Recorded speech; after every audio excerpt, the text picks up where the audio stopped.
जय श्री श्याम दोस्तों, स्वागत आप सभी का प्लस पॉइंट क्लासेज के यूट्यूब चैनल पर। आज हम आए हैं प्रश्नावली 2 लेकर के, जिसका नाम है पोलिनोमियल यानी कि बहुपद।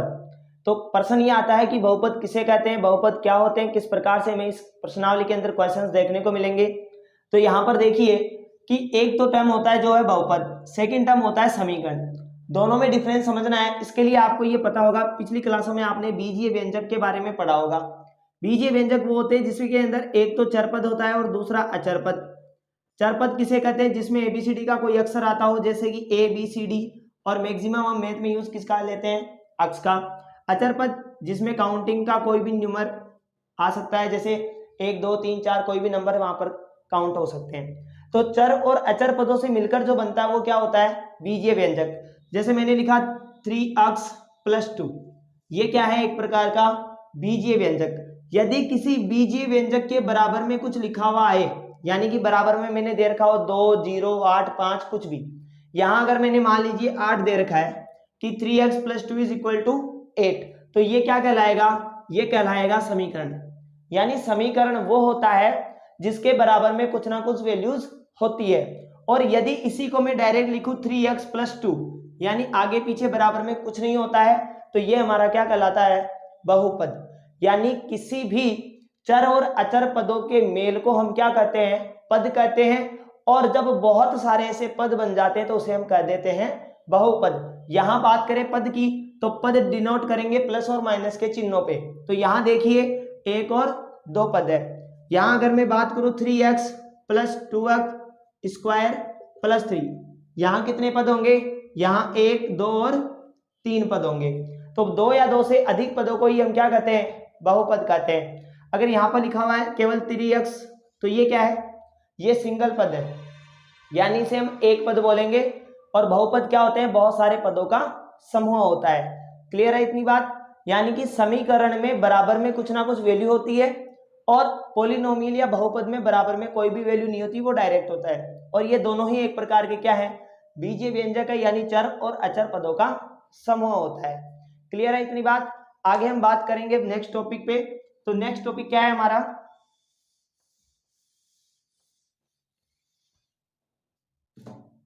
देखिए नेक्स्ट टॉपिक कि यहां अगर मैं लिखूं 3x² + 2x + 8, यहां मैंने लिखा 3y² + 2y + 4x + 2, ठीक है। यहां मैंने दो बहुपद लिए हैं। इस बहुपद को मैं क्या बोलूंगा, इसे हम बोलेंगे, यहां देखो चर पद कितने हैं, x और x, यानी यहां केवल एक ही प्रकार का चर पद है, इसलिए इसे बोलूंगा एक ही चर वाले बहुपद। इसे हम क्या बोलेंगे, एक ही चर वाले बहुपद। यहां देखिए एक तो क्या है y और दूसरा वाला क्या है x, तो इसे मैं क्या नाम दूंगा, दो चर वाले पद, दो चर वाले बहुपद। इतनी बात समझ में आई। यदि एबीसीडी का एक ही अक्षर हो, चाहे वह कितनी भी बार आए, तब तो वो एक चर में बहुपद होंगे। और अगर एबीसीडी के 2 या 2 से ज्यादा अक्षर आए तो 2 चर में बहुपद, 3 अक्षर आए तो 3 चर में बहुपद कह देंगे। क्लियर। सेकेंड बात देखिए कि मान लीजिए एक टर्म है 3x + 2। अब यहां पर चर कितने हैं, एक, यानी ये एक चर वाले समीकरण है। लेकिन यहां पर x की पावर कितनी है, तो यहां x की पावर कितनी है, 1। तो जब x की पावर 1 होती है किसी भी चर की पावर, तो उसे हम क्या कहते हैं, रैखिक समीकरण या रैखिक बहुपद। अब मैंने इसे समीकरण क्यों बोला, क्योंकि जब हम इसे सोल्व करेंगे तो हम बराबर में क्या लिखने वाले हैं, इसके 0 लिखने वाले हैं, इसलिए मैंने इसको रैखिक समीकरण कह दिया, या हम इसे अभी वर्तमान में इसे रैखिक बहुपद कहेंगे। दूसरा पॉइंट देखिए, ये वाला जो क्वेश्चन है, इसमें देखो x की पावर 2 है, यहाँ x की पावर 1 है, और यहाँ x की पावर कितनी है, 0। और किसी की भी पावर अगर 0 होती है तो उसे हम क्या कहते हैं, 1। तो यहाँ हो जाएगा 8 × 1 यानी वापस से 8 हो जाएगा। इसका मतलब क्या है कि रैखिक समीकरण में बहुपद की मैक्सिमम पावर 1 होती है।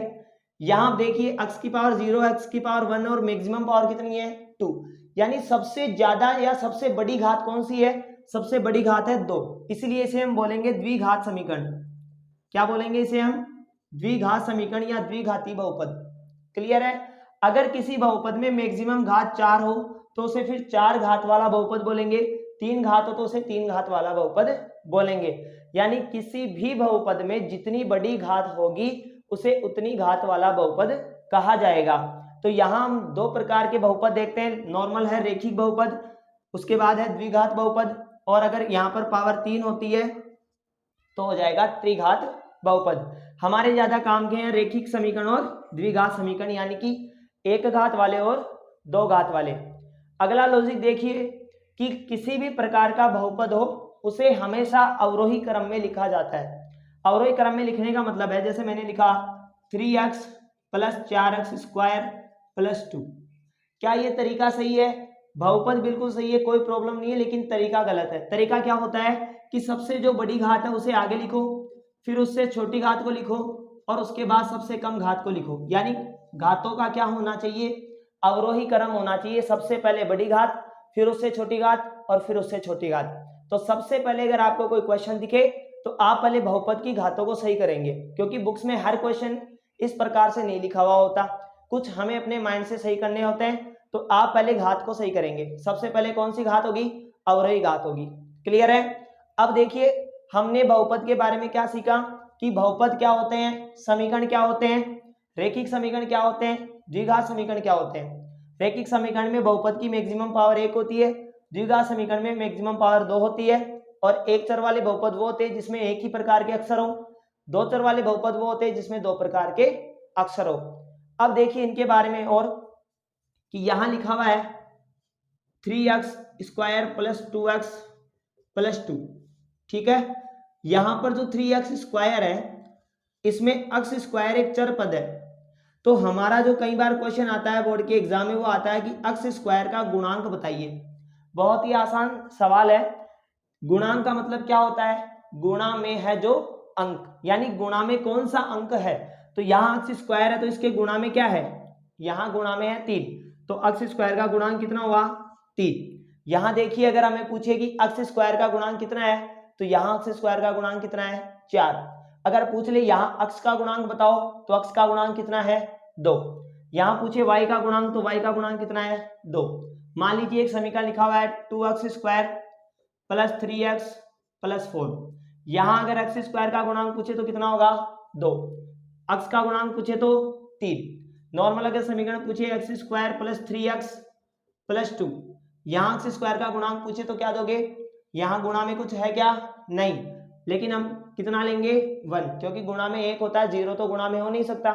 अगर हमने गुणांक 0 लिख दिया तो 0 को गुणा कराते ही वैल्यू 0 हो जाएगी, इसलिए यहाँ पर गुणांक कितना होगा? 1।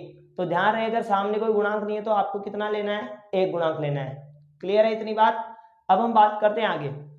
तो दोस्तों अगला हमारा टॉपिक है बहुपद के शून्यंक, यानी कि जीरोज ऑफ अ पॉलिनोमियल।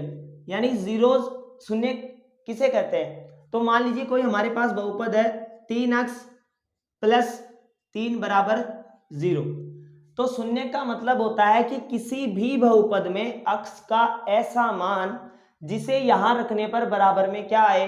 0 आए, उस मान को हम बहुपद के क्या कहते हैं? शून्यक। तो यहां अगर मैं देखिए पक्षांतर करूं तो 3x बराबर प्लस का 3 उधर जाएगा -3, तो x बराबर -3 बट्टे 3। तो यहाँ पर x का मान कितना आया? -1। इसका मतलब इस बहुपद का शून्य क्या है? -1। x का मान कितना आया? -1। तो इस बहुपद का जो शून्य का वो है -1। इसका मतलब कि अगर आप यहाँ -1 रखोगे तो बराबर में 0 आएगा। रख के देखे x की जगह मैंने -1 लिया, 3 को -1 से गुणा किया, -3 और +3, -3 + 3 आंसर क्या आया? 0। आगे बात समझ में कि बहुपद के शून्य किसी भी बहुपद में चरपद का वह मान होता है जिससे कि इस बहुपद का मान 0 आ जाए। क्लियर है? अब सवाल यह है कि अगर वह रेखिक समीकरण होगा तो बहुपद के शून्यक होगा 1। अगर वह द्विघाती समीकरण होगा तो बहुपद के शून्यक आएंगे 2। अगर वह त्रिघाती समीकरण होगा तो उस बहुपद के शून्य कितने आएंगे? 3। तो आपको पता करना है कि जैसे ये रेखिक समीकरण था तो इसका एक आंसर आ गया, मतलब शून्य जो है वो 1 आ गया। अगर यहाँ पर समीकरण होता 2x square plus 3x plus 2, तो यहाँ इस बहुपद का आंसर क्या आता? इसका आंसर आता 2। यानी कि इसमें दो अलग अलग शून्य निकलते, यानी कि दो ऐसे मान होते जिसे कि रखने पर 0 आंसर आता, दोनों मानों से। -1 आ जाता और +1 आ जाता मान लीजिए, तो -1 से भी 0 आ रहा है और +1 से भी 0 आ रहा है। इस प्रकार इसके 2 या 2 से अधिक मान निकल सकते हैं। रैखिक समीकरण का 1 होगा, द्विघाती का 2 होगा और त्रिघाती का 3 होगा। क्लियर है। अब देखिए बहुपद को लिखने का तरीका। किसी भी बहुपद को हम लिखते हैं पॉलिनोमियल से, डिनोट करवाते हैं, और यदि वो बहुपद अक्ष का है तो इसे हम लिखेंगे px, और बराबर में फिर हमारा बहुपद है 2x² + 3x + 2। ये होता है किसी भी बहुपद को प्रदर्शित करने का तरीका, कि अगर मैंने इसको लिखा तो मैं इसको शॉर्ट में क्या लिख सकता हूँ, px, यानी पॉलिनोमियल ऑफ अक्ष, यानी अक्ष चरपद का ये क्या है, बहुपद है। यानी ये जो है इसके अंदर चरपद कौन सा है, अक्ष। अगर मैंने मान लीजिए इसे ऐसे लिखा py, इसका मतलब ये जो बहुपद है इसमें चरपद कौन सा होगा, y, तो इसे मैं लिखूंगा 6y + 3।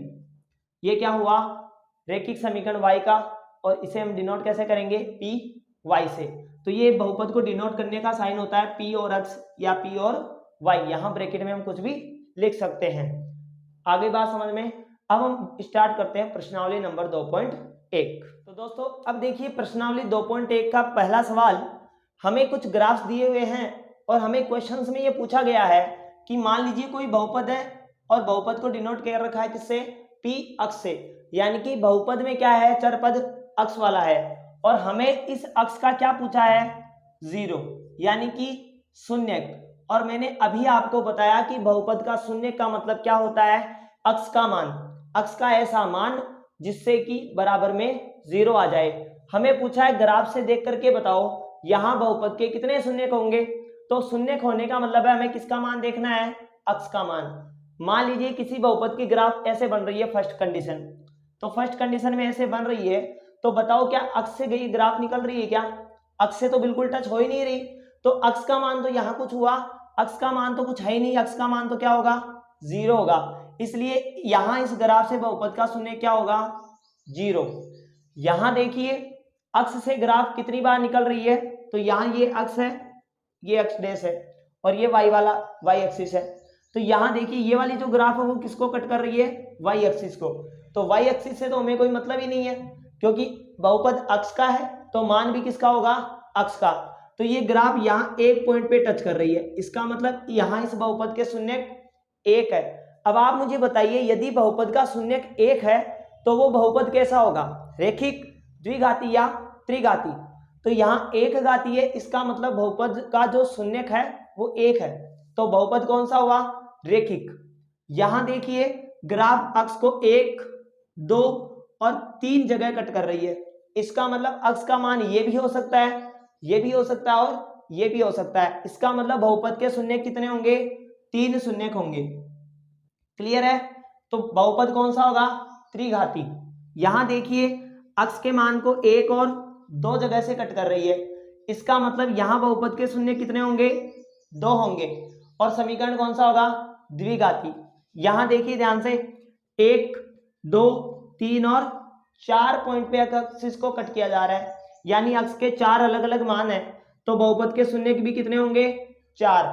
हमें केवल अक्ष के 0 देखने हैं, तो हमें केवल अक्ष एक्सिस को कितनी बार काटा है ये देखना है, क्योंकि अक्ष के मान चाहिए, हमें वाई से कोई मतलब नहीं है। यहाँ देखिए 1, 2 और 3, ये एक ही बिंदु है, ये भी एक ही बिंदु है और ये भी एक बिंदु है, तो यहाँ बहुपद के शून्य कितने हुए, 3। और यदि किसी बहुपद के शून्य 3 है तो समीकरण कौन सा होगा, ये आप लोग कमेंट बॉक्स में बताएंगे। उम्मीद करता हूँ पूरी प्रश्नावली आपको पूरी बेसिक्स के साथ समझ में आई होगी। अगर समझ में आई तो बने रहे वीडियो के साथ, और नेक्स्ट वीडियो के लिए आपको ऊपर लिंक दिया हुआ होगा, यहाँ पर आपको शो कर रहा है, उस पर जाइए और वीडियो को देखिए। तब तक के लिए जय हिंद, जय भारत, वंदे मातरम।